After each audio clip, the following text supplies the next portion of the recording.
हम आपको सम्मानित करते हैं। आप बहुत बड़ा काम आज यहाँ करने जा रहे हैं, आपको सम्मानित किया। चलिए,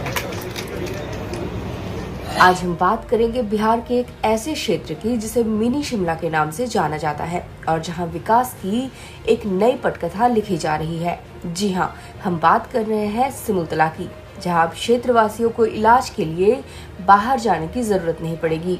नमस्कार, ब्रेकिंग न्यूज में आपका स्वागत है। एक बड़े ऐलान के साथ सिमुलतला स्थित Vaidyanath institute of nursing paramedical sciences के सौजन्य से बनाए गए इमरजेंसी हॉस्पिटल का विधिवत उद्घाटन कर दिया गया है। बिहार सरकार के विज्ञान एवं प्रौद्योगिकी मंत्री श्री सुमित कुमार सिंह ने झाझा विधायक दामोदर रावत के साथ संयुक्त रूप से इस अत्याधुनिक अस्पताल का उद्घाटन किया। इस मौके पर उन्होंने कहा कि सिमुलतला तेजी से विकास कर रहा है और अब यह अस्पताल क्षेत्रवासियों के लिए जीवन रक्षक साबित होगा।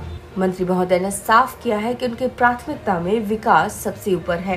उन्होंने चकाई में सुभाष इंस्टीट्यूट ऑफ टेक्नोलॉजी और आने वाले इथेनॉल फैक्ट्री का भी जिक्र किया, जो युवाओं को रोजगार के नए अवसर प्रदान करेगी, विशेषकर चकाई के युवाओं को।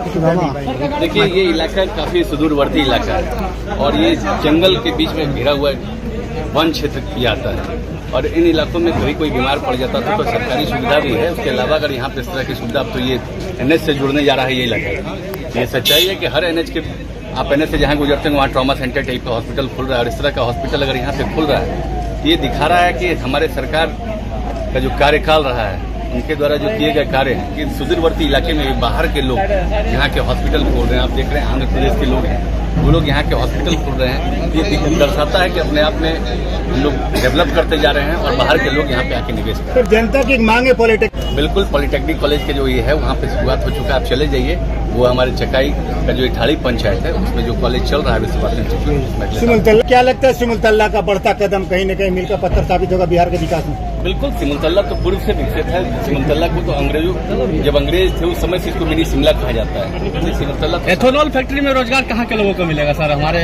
चकाई या झाझा या जम्मू जिले के लोग? जम्मू जिले के वासियों, जम्मू जिले उसमें चकाई वासियों को प्राथमिकता। वहीं झाझा विधायक दामोदर रावत ने राष्ट्रीय राजमार्ग 333A से होने वाली दुर्घटनाओं के मद्देनजर एक ट्रॉमा सेंटर की कमी पर भी प्रकाश डाला, लेकिन उन्होंने विश्वास जताया कि यह नया अस्पताल क्षेत्र के लिए वरदान साबित होगा। उन्होंने क्षेत्रवासियों से सहयोग की अपील की और अस्पताल कर्मियों से भी उचित व न्यायप्रिय इलाज करने का आग्रह किया। सभी साथियों ने एक अच्छे काम की शुरुआत की है, जिससे जो मरीज, जो दुर्घटनाग्रस्त व्यक्ति है, उसकी जान की सुरक्षा हो सकेगी।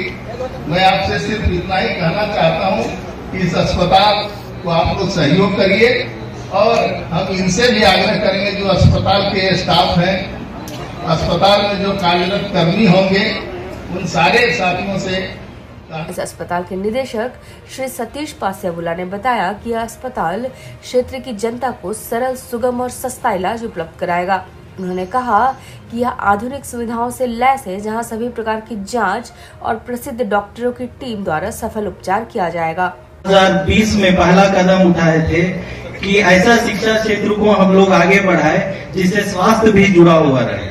तो इसी में हम लोग ने प्रयास किए और हम लोग ने नर्सिंग कॉलेज का मान्यता प्राप्त किए। उससे शिक्षा और स्वास्थ्य के दोनों क्षेत्र में यहाँ सिमुलतला को आगे बढ़ाने का काम हम लोगों ने की। अब क्षेत्र के लोगों को इलाज के लिए देवघर, झाझा और जम्मू जाने की आवश्यकता नहीं होगी। इस भव्य उद्घाटन समारोह में राजीव रंजन पांडे, शैलेंद्र रावत, श्रीकांत यादव, आलोक राज, दिनेश मंडल, अजय सिंह, अमीर दास, प्रदीप मिश्रा, प्रहलाद रावत, बलदेव यादव, प्रकाश पंडित जैसे कई गणमान्य व्यक्ति मौजूद रहे, जिन्होंने इस पहल की सराहना की। सिमुलतला में खुला यह इमरजेंसी अस्पताल न केवल स्वास्थ्य सुविधाओं में क्रांति लाएगा, बल्कि पूरे क्षेत्र के विकास को भी एक नई दिशा देगा। यह निश्चित रूप से मिनी शिमला की नई पहचान बनने जा रहा है। तो ये थी सिमुलतला से विकास और स्वास्थ्य क्रांति की खबर। हम फिर मिलेंगे एक नई ट्रेंडिंग स्टोरी के साथ। देखते रहिए ब्रेकिंग न्यूज। धन्यवाद।